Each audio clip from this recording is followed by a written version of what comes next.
सुप्रभात। प्रस्तुत है आज का सुविचार। अनुशासन लक्ष्यों और उपलब्धि के बीच का सेतु है। Discipline is the bridge between goals and accomplishment. अनुशासन एक आईने की तरह है जो हमें बताता है कि हम कैसे हैं, खुद को कैसे अच्छे व्यक्ति की तरह अपने जीवन के गोल को पूरा करें। धन्यवाद। Good morning, everyone. Today's word is cage. C-A-G-E. Cage. इसका अर्थ है पिंजरा या कटघरा. For example, the monkey is in the cage. She put the rabbit back in the cage and closed the door securely. Thank you. Good morning. चलिए शुरू करते हैं आज की पहेली। आज की पहेली है, ऐसे दो शब्द मिलाओ, फूल मिठाई और फल बनाओ। सोचो सोचो, जरा दिमाग लगाओ। अरे भाई, इसका उत्तर है गुलाब जामुन। आप सबको बहुत पसंद है ना? धन्यवाद। नमस्कार। इतिहास के पन्नों से 1858 में आज ही महान वैज्ञानिक डॉक्टर जगदीश चंद्र बसु का जन्म हुआ था, जिन्हें भौतिकीय, जीव विज्ञान, वनस्पति विज्ञान तथा पुरातत्व का गहरा ज्ञान था।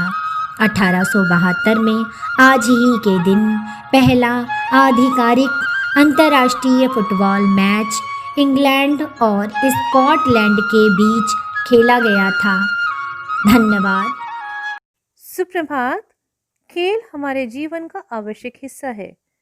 स्वस्थ शरीर और दिमाग को विकसित करने के लिए खेल महत्वपूर्ण भूमिका निभाते हैं और इसलिए आज के विशेष में हम बात करेंगे फुटबॉल या सॉकर पर। यह दुनिया के सबसे लोकप्रिय खेलों में से एक है।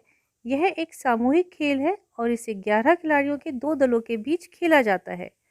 फुटबॉल को सामान्यतः एक आयताकार घास या कृत्रिम घास के मैदान पर खेला जाता है, जिसके दोनों छोरों पर एक एक गोल होता है। खिलाड़ियों द्वारा विरोधी दल के गोल में चालाकी से गेंद को डालना ही इस खेल का उद्देश्य होता है। जो दल खेल के अंत या समय समाप्ति तक ज़्यादा गोल करता है, विजयी रहता है। फुटबॉल के बारे में बस इतना ही। फिर मिलेंगे। धन्यवाद। शुभ प्रभात। आज की प्रश्नोत्तरी। पहला प्रश्न, मध्य रात्रि सूर्य का देश किसे कहते हैं? नॉर्वे। यहाँ आधी रात को सूर्य दिखाई देता है। दूसरा प्रश्न, मिस्र देश का वरदान किसे कहते हैं? नील नदी। नील नदी की घाटी एक संकरी पट्टी है जिसके अधिकांश भाग की चौड़ाई 16 किलोमीटर से अधिक नहीं है। इसकी सहायक नदियाँ श्वेत नील एवं नीली नील मुख्य हैं। अगला प्रश्न, डूबते सूरज का देश कौन कहलाता है? ब्रिटेन। ब्रिटेन एक द्वीप है। चौथा प्रश्न, किस राज्य को धान का कटोरा कहते हैं? इसका उत्तर है छत्तीसगढ़। हमारे देश में चावल की पैदावार छत्तीसगढ़ में सबसे अच्छी होती है। आखिरी प्रश्न, विश्व का चीनी का कटोरा किसे कहते हैं? क्यूबा। क्यूबा उत्तरी अमेरिका का एक देश है। धन्यवाद। नमस्कार प्यारे बच्चों। आज कविताओं के संग्रह में से मैं आपके लिए बहुत ही प्यारी एक कविता लेकर आई हूँ जिसका नाम है तारे। तो चलिए गुनगुनाते हैं मेरे साथ, यानी अर्चना पांडे के साथ, ये मधुर कविता तारे। बच्चों, रात हुई नहीं कि तारों ने टिमटिमाना शुरू किया और हमने इन्हें टकटकी लगाए देखना शुरू किया। ये इतने सारे होते हैं कि हम इन्हें गिन भी नहीं पाते। आइए मेरे साथ गुनगुनाइए यह मधुर कविता तारों के लिए। टिम टिम करते आसमान में कितने सारे तारे हैं, इनको देखा तो लगता है जग में सबसे न्यारे हैं। नीले नीले कुछ चमकीले, ये तो प्यारे प्यारे हैं, इनकी गिनती करूं मैं कैसे, ये तो कितने सारे हैं, टिम टिम करते। नमस्कार। Good morning. आज मैं आपको सुनाऊंगी बड़ों की बात मानो। इस कहानी को ध्यान से सुनना और फिर समझना कि हमें अपने माँ बाप की और बड़ों की बात ज़रूर माननी चाहिए। एक जंगल था। उस जंगल में शेर और शेरनी अपने 2 बच्चों के साथ रहते वे अपने बच्चों को बार बार समझाते थे कि अकेले गुफा से बाहर भूल के भी ना निकले, लेकिन उनके बड़े बच्चे को ये बात बिल्कुल अच्छी नहीं लगती थी। एक दिन शेर शेरनी जंगल में गए तो बड़े बच्चे ने छोटे से कहा, चलो झरने से पानी पी के आए और वन में थोड़ा घूम लें। छोटे बच्चे ने कहा, नहीं, पिताजी ने कहा है कि अकेले गुफा से बाहर मत निकलना, झरने के पास जाने को तो बहुत ही मना किया है। तुम ठहरो, पिताजी या माताजी को आने दो, हम उनके साथ जाकर पानी पिएंगे। बड़े बच्चे ने कहा, मुझे तो प्यास लगी है, सब पशु तो हम लोगों से डरते ही हैं, फिर डरने की क्या बात है। लेकिन छोटा बच्चा अकेला जाने को तैयार नहीं हुआ। उसने कहा, मैं तो माँ बाप की बात मानूंगा, मुझे अकेले जाने में डर लगता है। बड़े भाई ने कहा, ओफो, तुम तो बहुत डरपोक हो, मत जाओ, मैं खुद चला जाता हूँ। बड़ा बच्चा गुफा से निकला और झरने के पास गया। उसने पहले तो पेट भर के पानी पिया और फिर इधर उधर घूमने लगा। जंगल में उसे कुछ शिकारी आए हुए थे। शिकारियों ने दूर से शेर के बच्चे को अकेले घूमते देखा तो सोचा कि इसे पकड़कर किसी चिड़ियाघर में बेच देंगे तो हमें अच्छे रुपए मिलेंगे। शिकारियों ने शेर के बच्चे को चारों ओर से घेर लिया और एक साथ उस पर टूट पड़े। उन लोगों ने कम्बल डालकर उस बच्चे को पकड़ लिया और शहर लाकर एक चिड़ियाघर को बेच दिया। वहाँ उसको एक लोहे के कटघरे में बंद कर दिया गया। अब तो बहुत दुखी था, उसे अपने माँ बाप की बहुत याद आती थी। जब भी वह शेर का बच्चा किसी छोटे बालक को देखता तो बहुत गुर्राता और उछलता। अगर उस समय उसकी कोई भाषा समझ सकता तो शायद वो उससे यही कहता होगा कि तुम लोग भी अपने माँ बाप और बड़ों की बात अवश्य मानना। बड़ों की बात ना मानने से हमेशा पीछे पश्चाताप करना पड़ता है। मैं बड़ों की बात ना मानने के कारण ही यहाँ पर बंदी हुआ हूँ। इसलिए बच्चों, हमें अपने बड़ों का और अपने माता पिता का कहना हमेशा मानना चाहिए।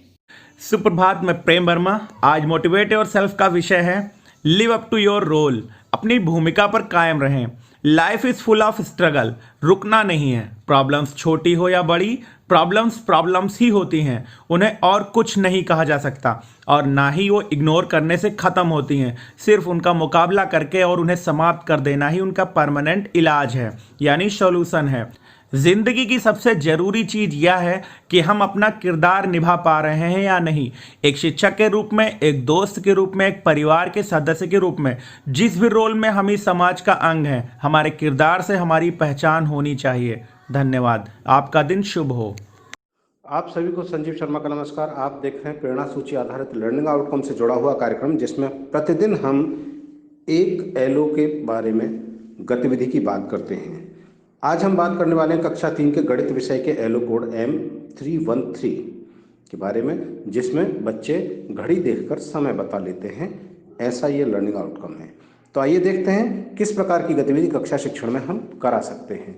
यहाँ दी गई गतिविधि एक उदाहरण मात्र है। शिक्षक ऐसी ही अन्य गतिविधियाँ अपनी शिक्षण योजना के लिए तैयार कर सकते हैं। साथियों, आपने देखा होगा कई बार अनायास ही हम कुछ चीज़ों को सीखने का प्रयास किए बगैर दिनचर्या में प्रयोग करते रहते हैं और हम बहुत अच्छे से सीख जाते हैं। जैसे कुछ शब्दों का प्रयोग, ठीक इसी प्रकार से घड़ी के प्रयोग की बात है। तो जब हम आज की गतिविधि करा रहे होंगे तो आज की गतिविधि के लिए हमें बहुत अच्छा होगा कि हमारे पास घड़ी का एक ऐसा मॉडल हो जिसमें हम सुइयों को हाथ से आसानी से घुमा सकते हैं। आप मॉडल को सामने रख दीजिए और फिर छात्रों के साथ कुछ सवाल कीजिए, जैसे सुबह कितने बजे जाग जाते हो, या आज सुबह कितने बजे जागे, स्कूल कितने बजे आते हो, स्कूल की छुट्टी कब होती है, रात को कितने बजे सोते हो। जब छात्र इन प्रश्नों का जवाब दे रहे होंगे तो उनके द्वारा दिया गया जो भी जवाब हो उसे बोर्ड पर अवश्य लिखें। यदि वह जवाब मानक के अनुरूप नहीं है तो उसे मानक के अनुरूप स्पष्ट करते हुए हाथ से घड़ी में उतना ही बजा दें। यह प्रक्रिया 2 से 3 बार आप स्वयं करें, फिर छात्रों से करने को कहें। आरंभ में हो सकता है कि छात्र गलती करें।